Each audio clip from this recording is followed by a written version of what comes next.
Welcome to the April 2009 City Focus. On this edition, Hester's Crossing project opens. New sports complex opens. Second annual Rock the Boat Regatta. And Round Rock concerts get ready to rock. These stories and more on City Focus. It's been a long time coming, but the wait has been worth it. The improvements at Hester's Crossing and Interstate 35 are complete, and traffic is moving through this intersection like never before. It was up and away at the celebration marking the completion of the Hester's Crossing improvements. The city of Round Rock nearly a decade ago envisioned and began planning for improvements to the road network here on the south end of town. The goal was to enable motorists to get to destinations like Dell, La Frontera, Walmart, and Target without having to navigate Interstate 35. The final pieces of that plan are now in place.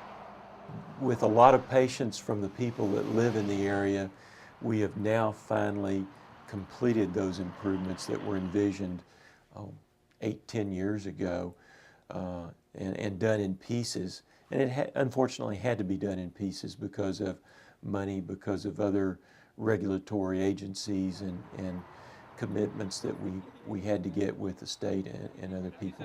But we're finally there, and it's a great improvement for our city. The project cost $18.3 million. The city's share was $12.9 million, but the Texas Department of Transportation provided $5.4 million. That's a lot of money, but there was a lot of work done. We lost some ramps, both entrances and exits, when the State Highway 45 project was built. And while the Hester's project doesn't make up for that or completely replace it, it does help us ease traffic through the intersections with Hester's Crossing. On the west side, we have a frontage road bypass that allows you to drive under the Hester's Crossing bridge and not go through the traffic signal, so that you can access La Frontera and other office and shopping opportunities to the south. And on the east side of IH-35, the frontage road received additional lanes so that we can move traffic more efficiently through the signal. Hester's Crossing's bridge structure itself was widened to give us, again, more capacity to move traffic through the intersections. And then the South Mays extension was finally completed on the alignment that was planned some 8 years ago. You put all of those improvements together, and what it means is a lot better mobility in the southern part of our community now.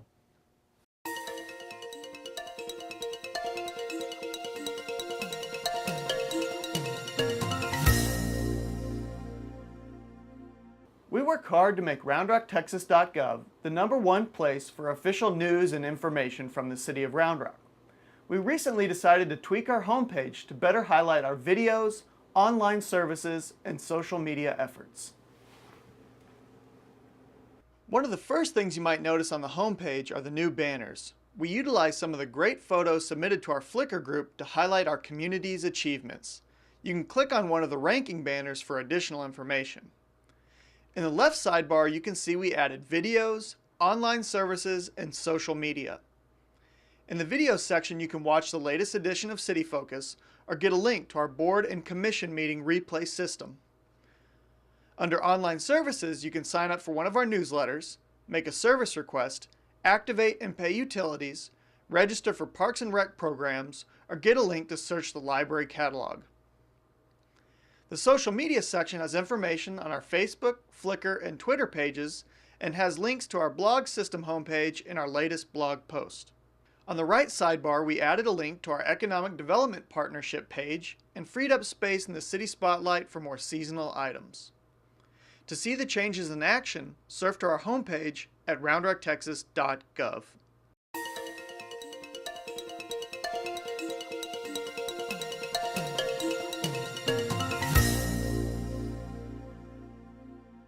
In Round Rock, we jam out to the sweet sounds of talented artists all summer at the Round Rock Concert Series. The Round Rock Concert Series offers free live music concerts at the Round Rock Amphitheater on the third Sunday of every month through September. The series kicks off Sunday, May 17th at 7 p.m. with music from Pictures of Then, a band that has been featured on MTV's Choose or Lose tour, The Real World, and The Hills. On June 20th at 3 p.m., the concert series combines with the Juneteenth celebration to feature 11 Fingered Charlie. In July, we'll swing to the sounds of the Marshall Swing Band. In August, enjoy country music from Paul Eason, and we finish in September with indie music from Drew Smith's Lonely Choir, who returns to Austin after a national tour. Grab your friends, a blanket, and some lawn chairs, and we'll see you at the amphitheater. For more information, go to roundrocktexas.gov/concerts.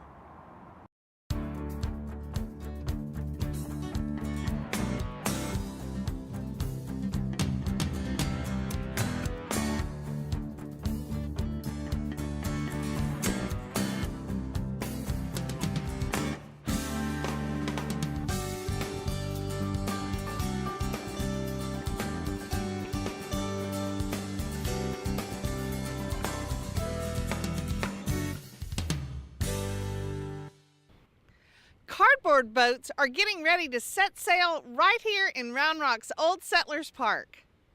The Parks and Recreation Department will host the second annual Rock the Boat Regatta. It's not too late to register a boat, or you can simply come out and watch the fun. On Saturday, May 16th, the lake at Old Settlers Park will be filled with cardboard boats, pirates, and sailors ready to set sail in their homemade boats. Competitors will race to compete for awards ranging from "Who cares about the boat? We look good," to the "That can't be made out of cardboard" award.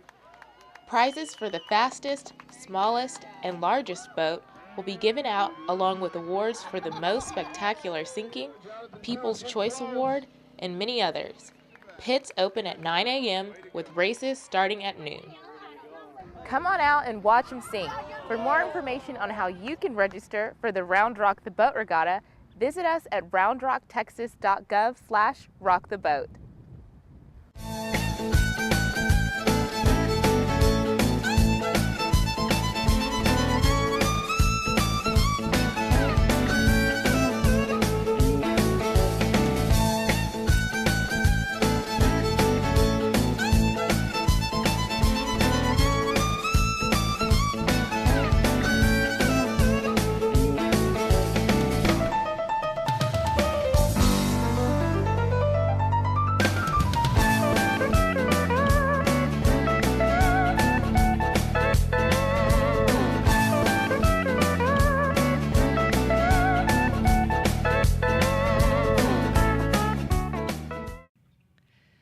To make sure Round Rock continues to be a great place to live in the year 2060, when our population could reach 250,000 or more, the city has been working since last summer on a new strategic plan.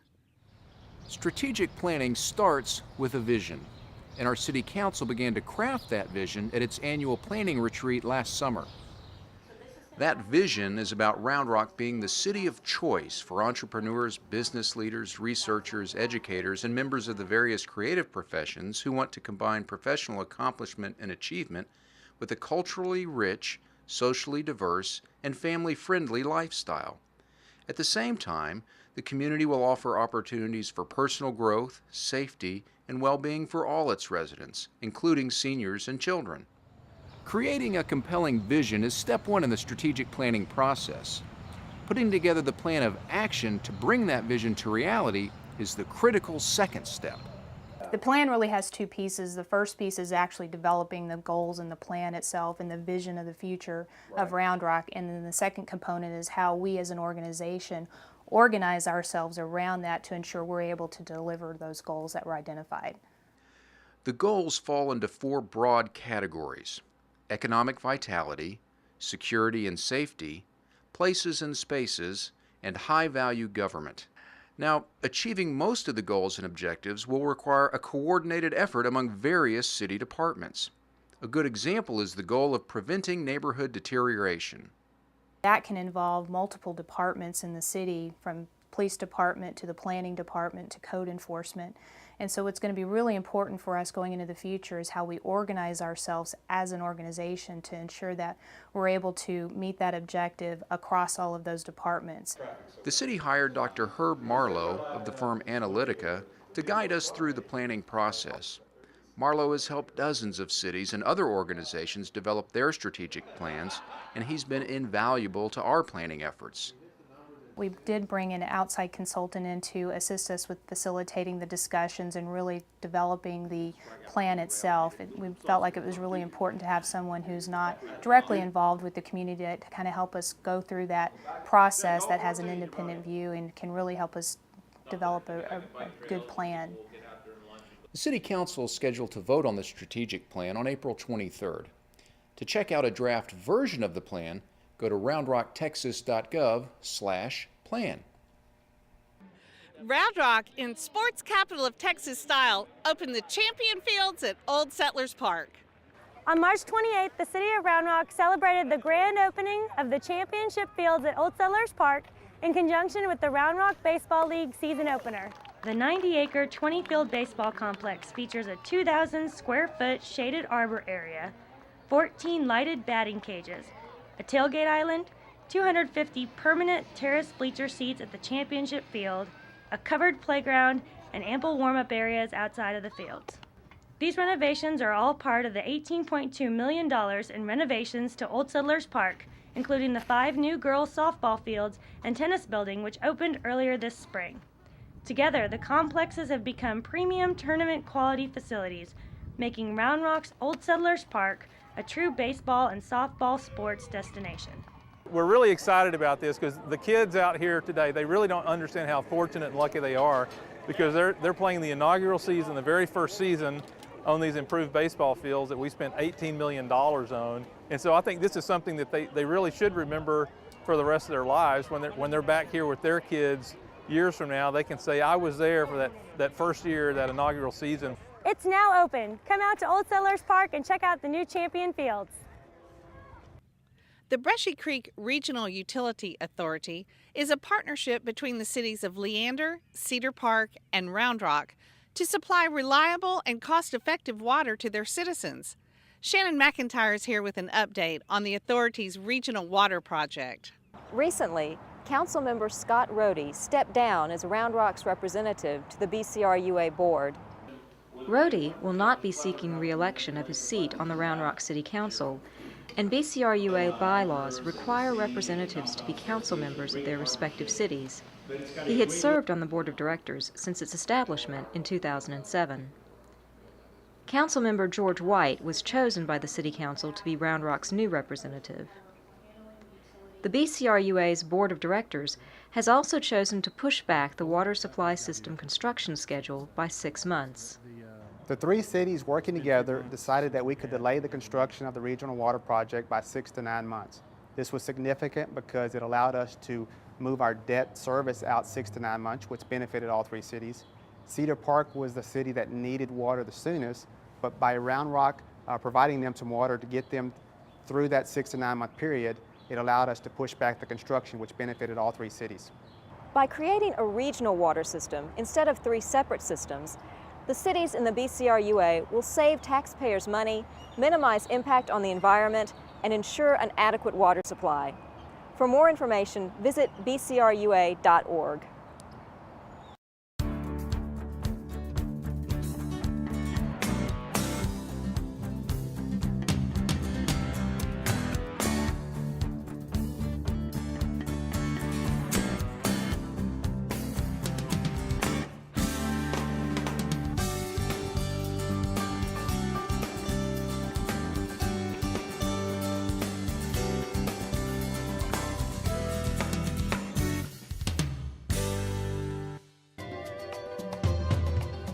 This program brought to you with support from the Round Rock Leader. Visit us on the web at rrleader.com.